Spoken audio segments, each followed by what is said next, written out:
The roof over the kitchen had been leaking for 9 days before I finally climbed up to look at it, and what I found up there told me more about the winter coming than the sky did. It was Tuesday, October the 11th, 1994, and the thermometer nailed to the porch post read 41 degrees at 7 in the morning, which meant frost was 3, maybe 4 weeks off if the pattern held the way it had the year before. I was up on that roof with a flashlight held in my teeth, and I could see daylight coming through where the tin met the ridge cap, a gap wide enough to slide 2 fingers into, rusted through at the seam where somebody 60 years back had nailed it down and never touched it again. The cabin wasn't mine, not on paper. I'd been squatting in the old Kessler place since the first week of August, after I walked off a logging crew outside Elkins with $40, a buck knife, and a duffel bag that smelled like diesel. Nobody had lived in that house since the mid-1970s, from what I could tell by the calendar still nailed above the stove, curled brown at the corners, the year printed on it long gone unreadable.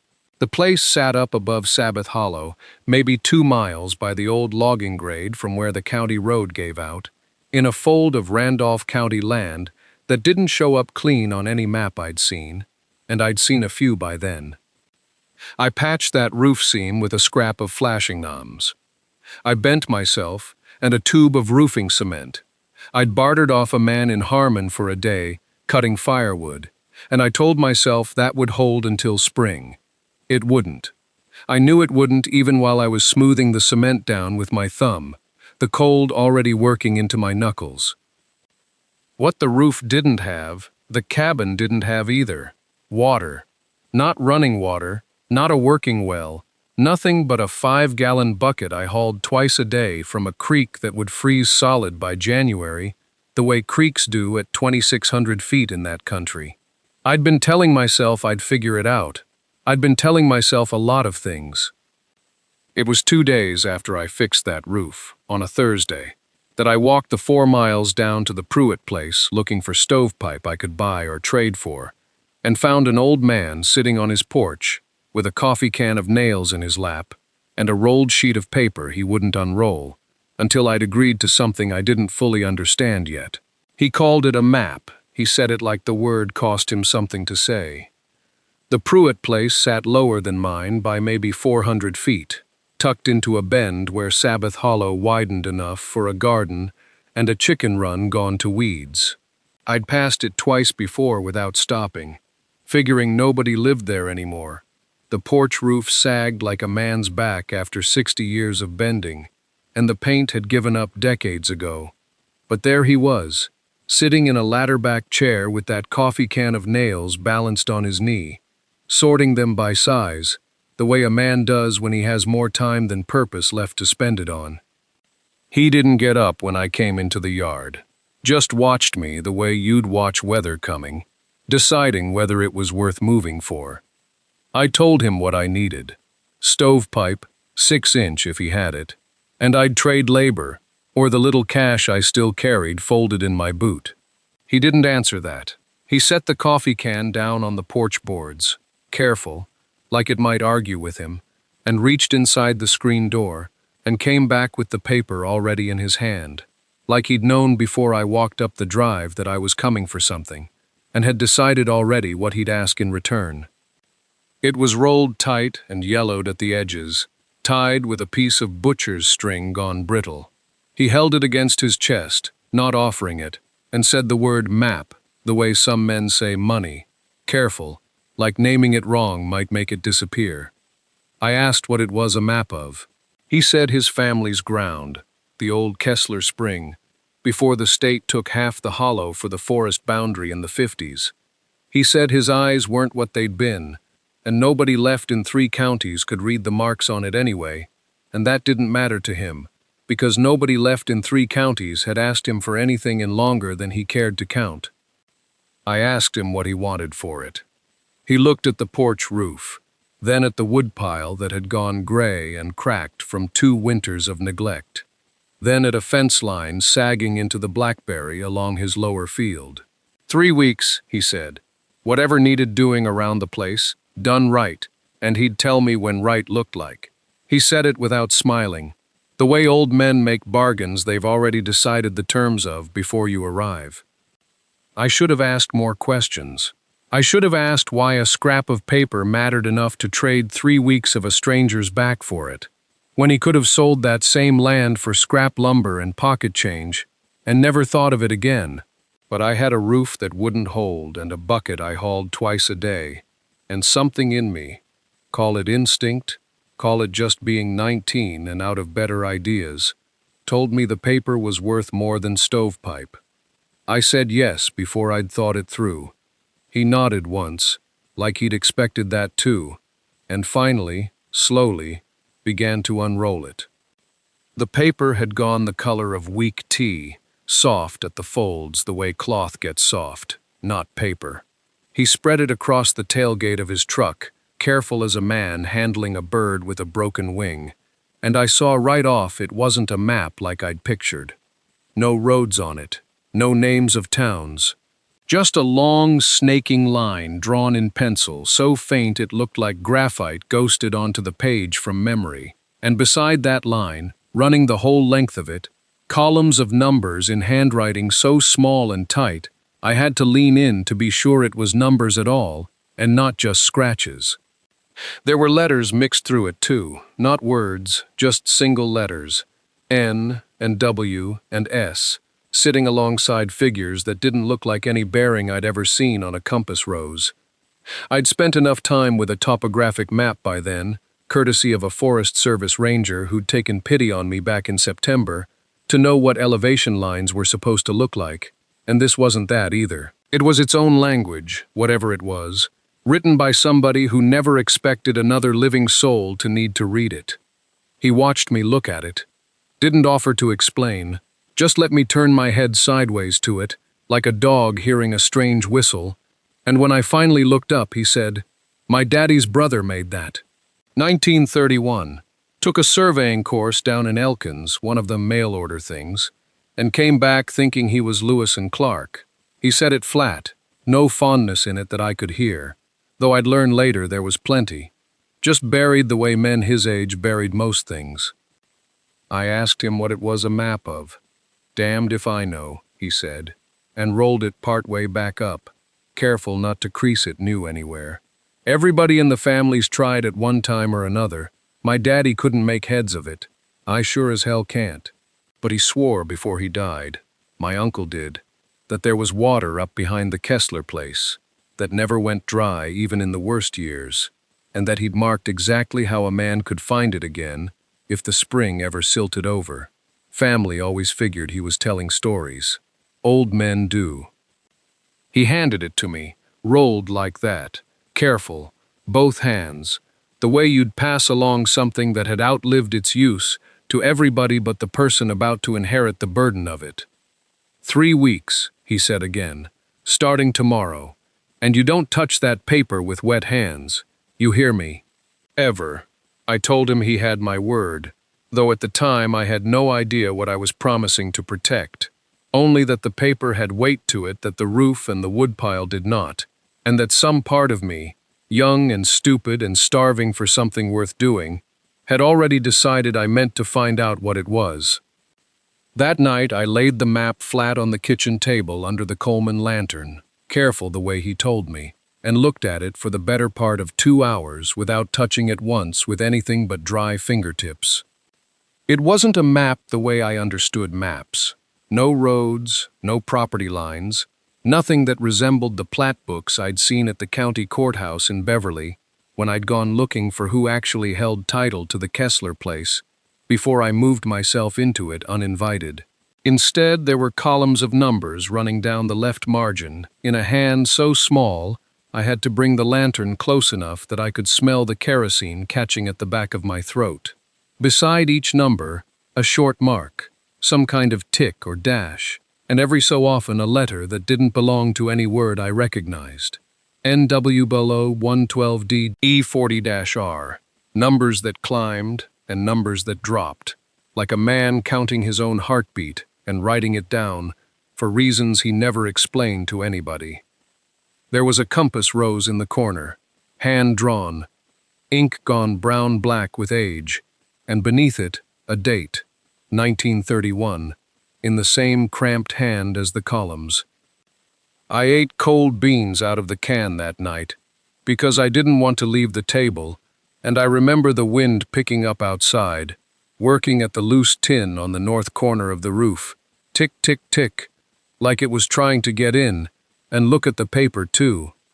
The next morning I started the work Pruitt had put me to, splitting and stacking cordwood, most of it standing dead ash he wanted cleared off a hillside above his barn, work that put blisters across both palms by the second day, and had my back aching in a way it hadn't since I was hauling hay bales back home, back before home stopped being a word I used without flinching.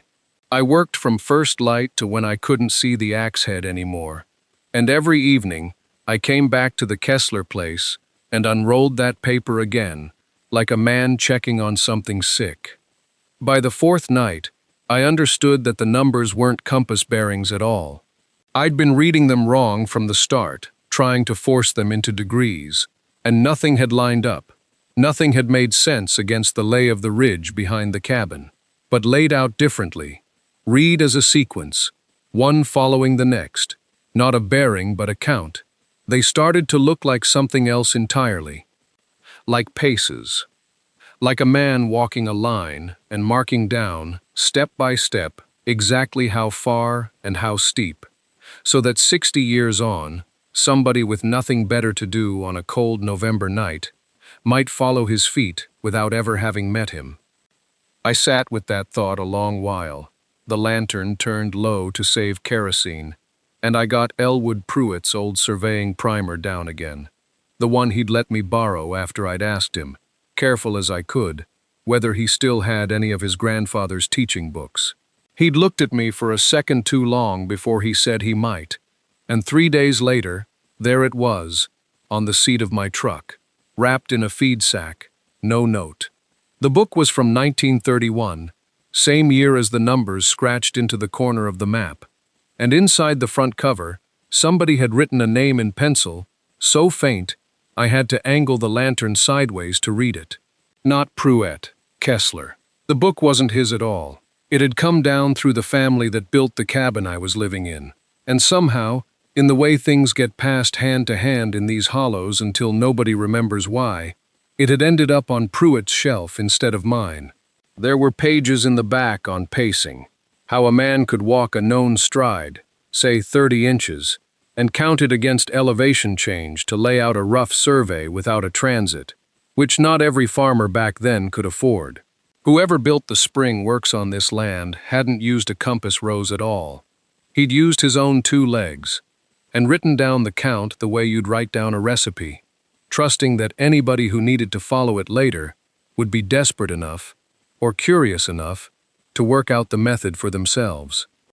I copied the numbers onto a scrap of ledger paper by the stove, then copied them again, slower, checking each one against the map until I was sure I hadn't dropped a digit anywhere in the smudged sections where water damage had softened the ink into something closer to a bruise than a number. 41.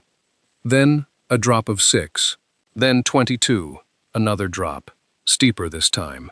It went on for 11 lines, each one a leg of a walk somebody had taken, most likely alone, on a morning I'd never see. In a year my own grandfather would have been a boy of maybe 10, back in Pocahontas County, still too young to know he'd ever have a grandson who'd end up here doing this.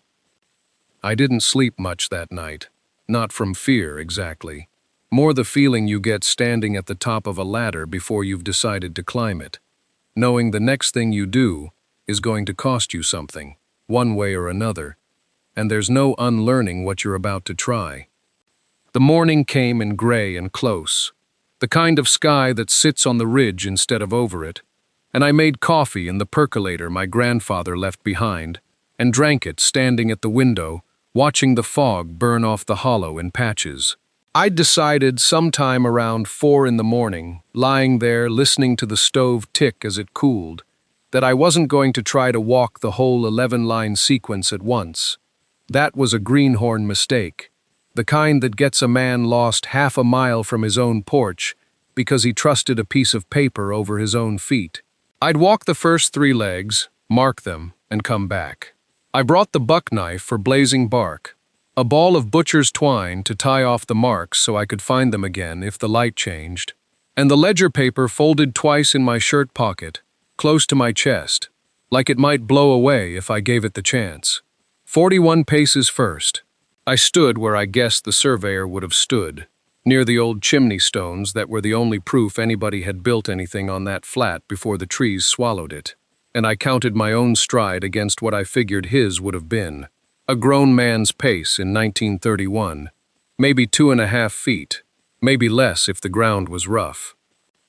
The drop of 6 confused me for a good 20 minutes before I understood it wasn't distance at all. It was elevation, feet dropped, not paced. The man had been carrying some kind of hand level, or judging by eye, the way old-timers did, good enough for water to still find its way downhill by gravity. Once I saw that, the whole method opened up like a knot coming loose. 41 paces, then down 6 feet. 22 paces, then down further, steeper. I marked the second point with twine and stood there breathing hard, not from the walking, but from the strange feeling of standing exactly where somebody else had stood 60-some years before me, doing the same math with a different set of legs.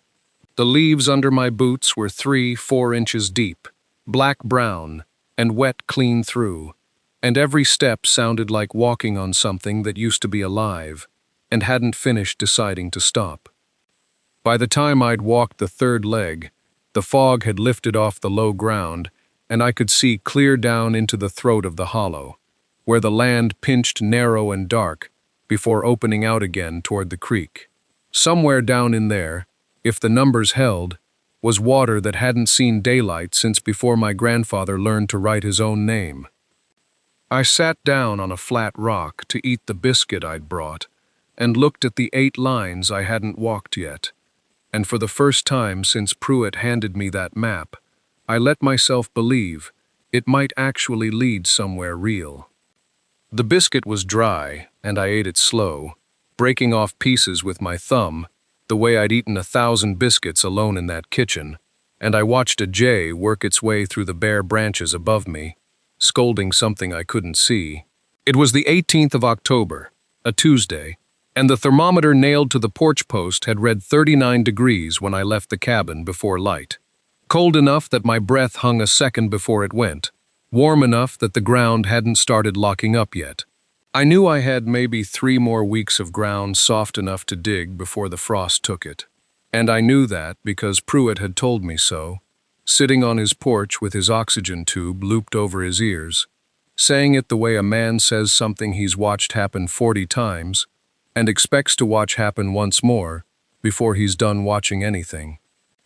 I folded the biscuit wax paper into my coat pocket and looked back at the map, which I'd started carrying not rolled but folded now, soft at the creases from handling, the ink gone the color of weak coffee in places where my thumb had rubbed across it too many times. 8 lines left. The paces got shorter as they went, which I'd noticed the second night I sat up with it at the kitchen table. 41, then 22, then 16, then 9. Like whoever walked it first had been closing in on something and known it, slowing down the way a man slows down walking toward a door he isn't sure is locked. I stood up, knees stiff from the rock, and untied the twine from the stake and started the 4th leg. 9 paces, down 4 feet, steep enough that I had to brace my hand against a hickory trunk on the way, and at the bottom of it, the ground changed under my boots. Not dramatic, nothing you'd notice, unless you were already looking, but the leaf duff thinned out, and there was a kind of give to the soil, a softness that didn't match the ridge above it. I got down on one knee and pushed my fingers into it, and it was cool and dark, and it smelled different than the leaves, mineral, almost sweet, the way a well smells when you lean over the top of it in August. I sat there a long minute, with my hand still in the dirt, not digging, just feeling for something I couldn't have named if you'd asked me. Then I stood, marked the spot with a second stake, and looked up through the bare trees at the gray sky starting to close in again, and I thought about how many days I had left, before the ground froze solid and locked whatever was down there away for another winter I might not still be standing here to see.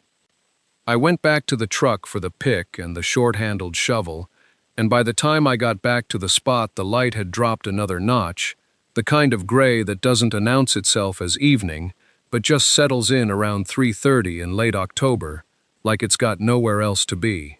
I stood over the second stake a minute before I put the pick to the ground, because some part of me wanted to hold on to not knowing a little longer. Once you dig, you either find something or you don't. And I'd been living for 11 days now on the not knowing, turning it over at night the way you'd turn a coin in your pocket. The first 6 inches came up easy, black leaf rot and old root hair, nothing to it. Then the pick rang against stone and I felt it up through my wrists, and I got down and worked around it with my fingers first, the way you'd want to work around anything you didn't understand yet. It wasn't a boulder. The edge of it was too square for that, a right angle, under 6 decades of duff, and when I scraped the moss back with my thumbnail there was a seam in it, mortared, gray as the sky above me. I sat back on my heels and just looked at it for a while. My breath was going out in front of me in short white pulls, faster than the work should have made it, and I noticed that and didn't try to slow it down. I worked another hour before the light quit on me altogether, clearing dirt away from what I was starting to believe was a lid, flat-topped, maybe 2.5 feet on a side, set down into a stone collar that somebody had built, with more care than anybody builds anything out here anymore. There was a ring of iron set into one corner of it, rusted to the color of dried blood, half swallowed by the mortar. I put 2 fingers through it and pulled. Not hard, just testing, and it didn't give. And I told myself that was fine, that was expected. 63 years will seat a stone lid the way nothing else can. I covered it back over loose with the loose dirt, not to hide it exactly, but because full dark was coming on, and I didn't like the idea of an open hole out here overnight, with the dog running loose, and my own boots liable to find it wrong in the morning, before I remembered where I'd left it. I stood there with the shovel across my shoulders and looked down at the low mound of disturbed ground, hardly different from any other patch of forest floor, to anybody who hadn't spent 11 days chasing a dead man's shorthand through the woods to find it. Then, I walked back up the hollow in the near dark, and I did not look back at it twice, though I wanted to. I slept bad that night, which I hadn't expected. I'd figured on lying there proud of myself, going over the numbers in my head the way you'd count money, but instead, I kept seeing that iron ring, the way it sat too deep to be an accident, the way somebody had set it there on purpose, for a hand that wasn't mine, to come along later and pull. I got up twice to check the stove, though the stove didn't need checking, and the second time, I stood at the window looking down toward the hollow. Not that I could see anything from there, just black timber and the shape of the ridge against a sky with no moon in it. Wednesday, October the 19th, and the cold had a different smell to it than the nights before, thinner, like it was clearing something out ahead of it. I was back down there by 7, before the sun had done more than gray up the east side of the ridge, with a mattock this time instead of just the shovel, because I'd decided in the dark that a lid mortared in 63 years ago wasn't going to come up on politeness. The dog came with me and lay down a little way off, and watched with the kind of patience dogs have that I have never once managed to learn from them. I cleared the loose dirt back off the stone in maybe 10 minutes. Careful, using my hands the last few inches the way you'd uncover something buried in snow that you were afraid of striking with a blade. The lid was bigger than I'd let myself think the night before, near 3 feet across, a single slab, not fieldstone stacked but one cut piece, which told me something about the kind of money or the kind of stubbornness that had gone into this thing in 1931. I worked the mattock blade under one edge and levered it, slow, feeling for the give before I trusted it, and the stone came up maybe an inch with a sound like a tooth pulling, a grinding sound that went up through the handle into my wrists. I stopped there and just breathed a minute. The dog lifted his head. I thought about Elwood sitting on his porch with that map spread across his knees, tapping the page with one bent finger, saying nothing about what was under this ground, only that the numbers would take me somewhere if I trusted them further than I trusted my own eyes. I wedged a length of oak limb under the lifted edge to hold what I'd gained, and I stood up to get my breath and my grip both, and looked at that dark seam of open space I'd made, no wider than a knife blade, with something underneath it that had been sealed away since before my own father was born. I got the mattock blade under the far edge next, and worked it the same way, slow, listening for the sound the stone wanted to make instead of the sound I wanted it to make. 20 minutes, maybe more. The light had gone from that flat gray of early afternoon to something with a little gold worked into it, low through the bare trees, and I knew I had 2 hours of good light left, and no more than that. I didn't hurry. Elwood had said something to me once, back in September, about men who dug in a hurry and men who dug right, and how the mountain only ever rewarded the second kind, and I held on to that while my shoulders burned.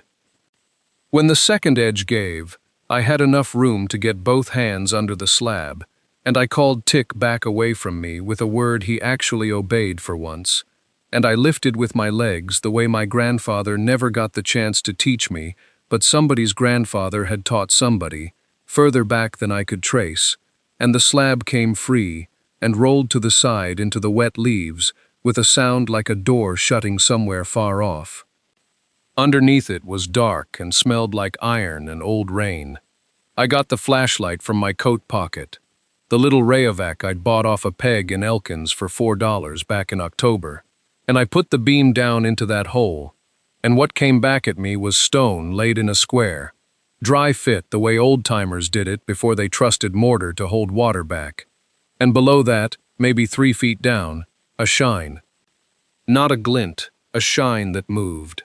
I got down on my knees at the edge of that opening, with the cold coming up out of the ground into my kneecaps, and I watched that shine for a long minute before I understood what I was looking at. It wasn't standing water. Standing water goes flat and still and takes on the color of the sky above it. This had a tremble in it, small, constant, the kind of motion that only comes from someone pushing from somewhere I couldn't see. I sat back on my heels and looked at that square of stone and that trembling dark water, and I thought about 63 years, which is a number I'd turned over so many times by then, it had worn smooth in my mind like a creek stone, and about a family that had cut that slab and set that stone, and then, for whatever reason a family has, walked away from it, and let the leaves come down year after year until the ground forgot what was under it. I didn't move for a while. Tick came and stood at my shoulder and looked down into the hole too, like he understood there was something in the difference between finding water and finding a spring somebody had built on purpose. I got up finally and went at the leaves and duff around the edges with my hands first, then with the shovel, careful, the way you'd clear brush off a grave you didn't dig. The slab was bigger than I'd thought, maybe 3 feet on a side, granite or something close to it, and it had been dressed flat on top by somebody who knew how to dress stone, not just stack it. There was a groove cut along one edge, shallow, maybe an inch wide, and it took me a good 10 minutes of scraping black leaf rot out of that groove before I understood it was a channel, cut on purpose, meant to carry overflow off to one side, instead of letting it pool and undermine the box. Whoever built this had thought about what would happen 50 years on. They'd thought about erosion and freeze and the weight of a wet autumn, and they'd cut stone to answer for it before I was ever born. The lid didn't want to move. I found the edge of it under a mat of roots that had grown down into the seam like the ground itself had tried to stitch it shut, and I cut the roots back with my knife, the buck folding blade going dull fast in that wet grain, and worked a flat bar I'd carried up from the truck into the gap. It gave all at once, the way stone does, no warning, just resistance, and then none, and I nearly went backward into the hole. Underneath was darker water, colder smelling, mineral, with a smell like a well does before you get used to it, and I could hear it now that the lid was off. A sound so small I'd have missed it from 10 feet away, a kind of murmur, water finding its own level and complaining about it. I didn't reach in yet. I sat there with the lid tipped up against my knee and looked at the stonework going down into the dark, laid dry, no mortar that I could see, fitted the way a man fits stone when he doesn't trust anything that has to be mixed and poured and might crack in a hard winter. Somebody had built this to outlast the people who built it. I thought about the paces on that map, the numbers in that private shorthand, 31, written into the corner like a signature, and I thought that whoever walked that ground in 1931, counting his own steps, had known exactly what he was walking toward, had probably stood in almost this same spot, with mud on his knees, looking down into this same dark water, before I was a thought in anybody's head. I ran the pipe by hand, 300 feet of it, black polyline I bought in Elkins with money I didn't have to spare, laid it in a trench I dug with a mattock through root and rock, over 4 days in the last week of November, and on the 5th day, I stood in the yard of the Kessler place and opened the valve and waited.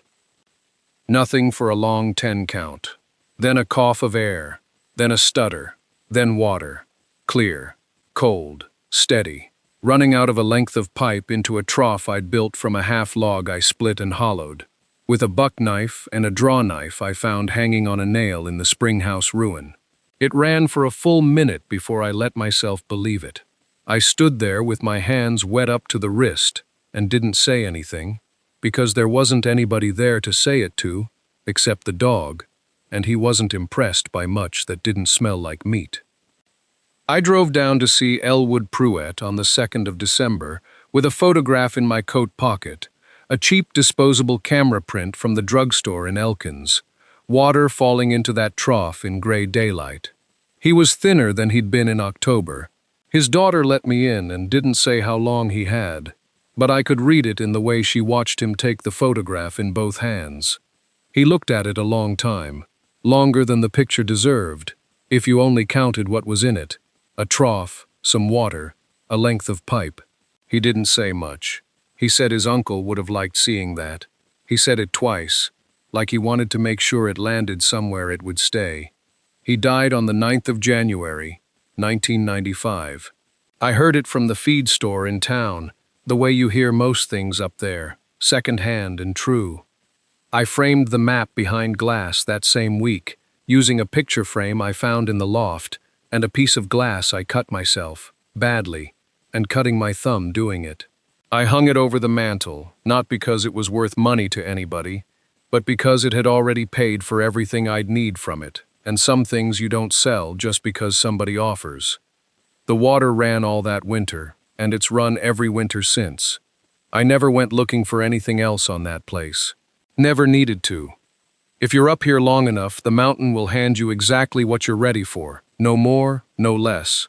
And mostly what it hands you was left by somebody who's already gone, waiting on somebody patient enough to walk it out step by step. That's the whole trade, not luck, just paying attention, long after most men would have quit looking. If this found you somewhere far from your own hollow, subscribe, and tell me in the comments what your grandfather left behind, that you're still figuring out.